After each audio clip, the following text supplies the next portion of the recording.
Hey, welcome back to this channel. And in today's video, it's not gonna be like every other video that I've made about this course. It's gonna be about one big opportunity, and this one big opportunity will definitely help you. I am very sure of this. It will help you.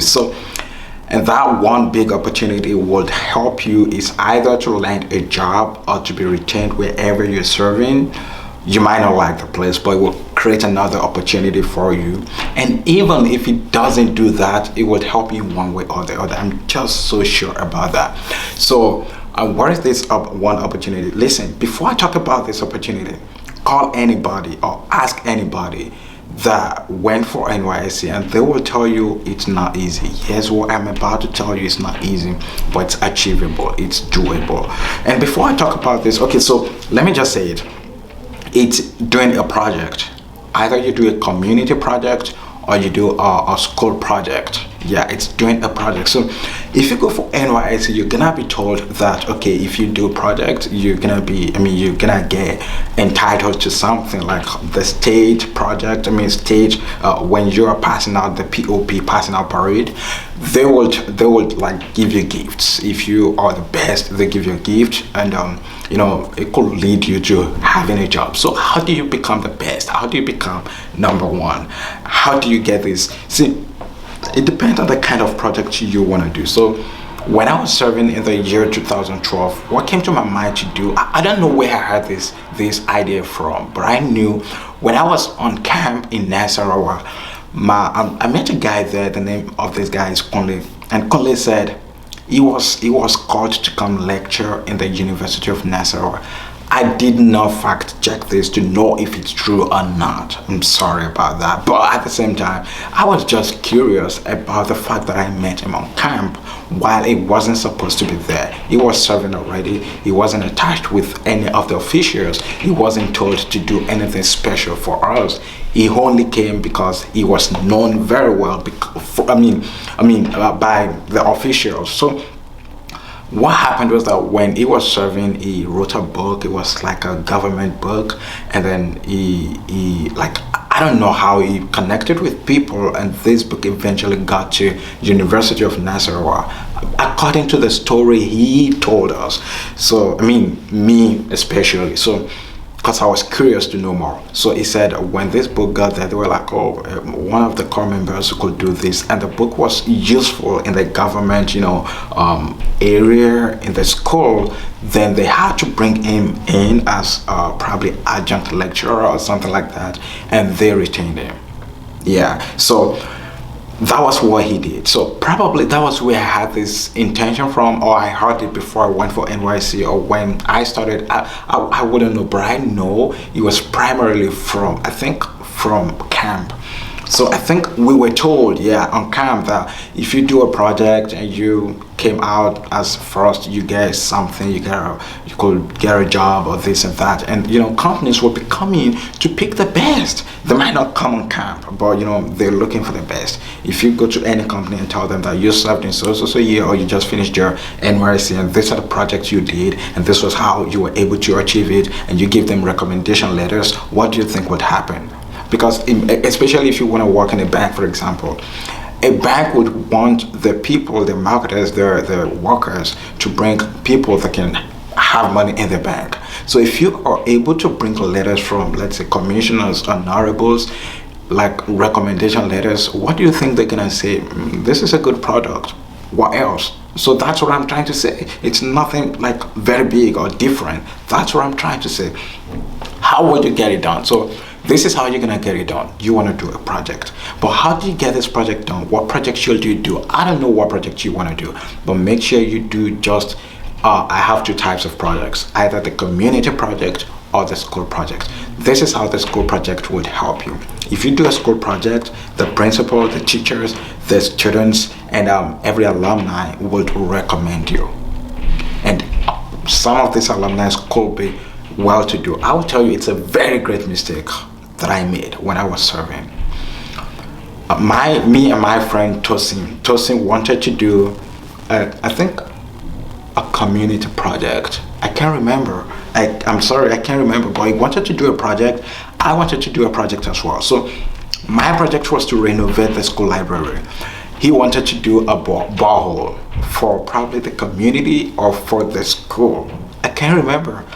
But the expenses for the borehole was bogus. But Tosin was kind of a bold guy. He knows how to talk to people. I mean, with boldness. I know how to talk to people, but I wasn't as bold as Tosin. My own kind of talking to people would be, in a very kind of, silent way, like I'm not really bold and sure of what I was talking about. But Tosin would come out and, talk to you like he's been doing that before. I wasn't doing that. My style of talking to people was in a logical way. Yeah, so like with style, talking in parables, but he would go straight to the point. So we are two different people. So I believe Tosin was going to achieve his project. I believe I was going to achieve my project too, but I was like, my project will be slower than Tosin's. But Tosin was not able to do his project at all because he had another call, so he had to go for that. He became the CLO for the whole local government. I became the CLO for the school because it's a big school. We have a lot of core members. We have over 22 core members, so I have to head them. But that does not stop me from doing what I wanted to do. So what happened was that my project, I went to people that sell paint. I did the estimation and everything. I think I was going to spend up to like some hundreds of thousands, probably between $150 to $300,000. So the guy who was going to sell me paint, who was going to do it for me, we met at the church, Winners Chapel, and he was like, okay, estimation is $150,000. I'm like, I can't afford that. What can we do? Then we brought it down from, was it 150 or 75,000, and we brought it down to like about 45,000, which I paid. We painted the place and people were like, they were happy, but I was not able to buy the books. But you know what? I would have been able to buy the books if I had used the opportunity that I had, but I did not use it because I didn't know. This just came to my mind today, and I'm like, oh, this is a good opportunity. Let me tell people because it will really be useful for you. So this is it. When I was on camp, when I was serving, the school I served was a big school, St. Patrick's College, MNA, Enugu. Go check it. It's a big school. And it's a big school. They boarding and day students. They have boarding students. They have, there was boarding. Yeah, it was boarding school. They have boarding and day students. So it was a big school in the sense that there are a lot of prominent people that graduated from this school. Then I think one of the serving ministers was from that school. He could have paid for this, but I did not know how to get in front of this man. I wasn't like, my marketing skills, my marketing strategy was not this brilliant then. So I lost it. I was only able to paint it. The former, I don't know, probably commissioner, or they had a lot of big people that were rich that graduated from that school. They were alumni. They came to school. I met some of them, but nothing happened because I didn't know what to do. So what do you want to do? How do you get it done? This is how you get it done. When you do your estimation, mind you what you learned on camp. What did you learn? Is it bead making? Is it soap making? Like me, I learned soap making. What I was supposed to have done then was make the soap and sell it. And the purpose of selling would not be because I wanted to make money.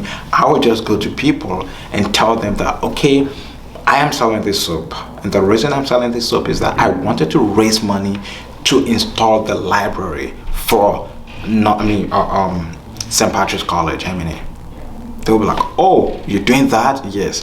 I made the soap myself because I brought my money together. I was doing transportation from one place to the other, doing proposals, doing letters, doing a lot of stuff that I need to give to people, which was costing me money. I could have invested this money in the soap making, make some soaps and take it to them. Hey, I'm not selling this to you. I'm giving this to you because I want you to invest in my project my NYSC project, which is to restore or reinstate the library of St. Patrick College, MNA. And they were like, oh, it's a good thing. How much are you selling it? People that are not ready to give me money would give me money. That's it. Then I could have called students to take them home, give it to your parents, just give me 50 naira. Imagine if I'm able to make 50 naira on 1,000 students, for example, and I go out there and talk to people. Okay, I'm giving you this for 500 naira. I'm giving you this for 1,000 naira. I'm giving you this for 2,000 naira. For those that are rich, I could give them. So for those that I said are rich, I could have given them these subs for like 5,000 naira, and they will have been like, okay, no problem, you did this all because you want, because that's the point. It's not because of the project itself, it's not because I'm making the soap, it's not because me, but it's because I went extra mile. Like, okay, how can I get people to pay, to contribute into this without just giving out the money but getting something in return? It's a win-win for us. Yes, it would be expensive for some people. For those that have the money, they would pay more. And some people will be like, okay, let me be factual. I see that the people over there, a lot of them that I spoke to did not think about it, that, oh, you're doing this big project, I need to help you in a bigger way. No. I know some people that would have been like, okay, oh, okay. So it's possible for these people to not be like, okay, if I say I decide to sell 50 naira for everybody or 100 naira for everybody, so that everybody would be able to, give me the money. And some people be like, okay, you're selling it for 100 naira, I'll give you 500. I might not find anybody like that, because I did not really see anybody that has that kind of heart that I spoke to. Yeah. So, but what could have happened? Because a lot of them told me, oh, it's a good project, we love it, this is good, this is that, but never did anything. And the teachers there would not give me anything because they really don't believe in it, and some of them don't even know about it. But if I had come up with something like that soap, or if it's tie and dye that I know how to do, whatever that I know how to do that I can turn into a product and sell to them, they were like, okay, let me just support you by buying. Some people will buy it because they're shy. Oh, it's a core member, a young core member. I just want to help. I just want to buy because I don't want to be shy. I don't want to. They're shy because they don't want to feel like, oh, they're poor. That's it. And I would have achieved my goal, but I wasn't able to do that. So what happened was that I did the little that I could do by painting the library in and out. No, I think, yeah, both inside and outside. No, the inside, I think the inside I do not need to paint it, but I painted the outside of both inside and outside. I painted them, and I can't remember how it happened, I'm sorry. So, but at the end, the school had a final year party, a passing out parade for us, which was, it wasn't a parade like that, but like a meeting, get together, and they were so happy, and they were like, we've had a lot of core members in this school, but we did not have a set like you. Your set was good, you served us very well, everything you did, CLO. That's what the principal would say then. He would say small but mighty. Like, he would call me mighty because I have small stature. So he was like, you're small, but I like the way you deal with these people. I like the way you control them. And not that I was really controlling them, I was leading by example. That's it. So that's another story. So we got that done. He gave me a recommendation letter. I think they gave my friend Tosin a recommendation letter because they called him back. He was doing well when he was with us. And the stage also gave me a recommendation letter. If I was planning for this, I would have brought it out to show you. So that's how you would achieve it. If you're able to turn what you learn on camp or what you know how to do to a product. Probably you say you want to do a coaching. Let's say that's what you know how to do. You want to do a coaching for the students for probably 50 naira every week, and it's just for that project. Or you want to help them with the assignments. Do something you know you will be able to do, and cope with your own life, and get both done simultaneously, and achieve your goal. And this is how this would help you. Imagine those recommendation letters they gave me. Let's say someone else became first, someone else became second, someone else became third, but I was recognized and I was given the recognition and recommendation letter by NYSC. Believe me, NYSC Enugu. I was given a recognition letter. So imagine I came first. Because I went to some places and I used this recommendation letter and they were like, wow, you did well. So now imagine I came first. They might have given me a job, because a guy told me there, just when I was doing that, a guy was there, he said he did the same thing where he served in North, and he was retained. He was doing well, but he had to leave the place because of Boko Haram. He told me about another person who did the same thing and who was doing well where he is. So believe me, this is a opening for you. It will open doors for you if you're able to do it. And I just told you what you need to do, which is a project. How do you get it done? Talk to people, do the proposal, and how do you get money to establish it? What you know how to do, what you learned on camp. So when you're on camp, learn something, you can touch your products. It's not compulsory soap making. You can do bead making and some other stuff. Well, if you call people, if you know how to make me beads, and you call people that, okay, I want to teach you, train you on how to do beads, and this is the amount you're paying, but the money is for, let them know the cost of the money, what you're spending the money on. It's a project for them, not for you. They will be like, this guy is selfless.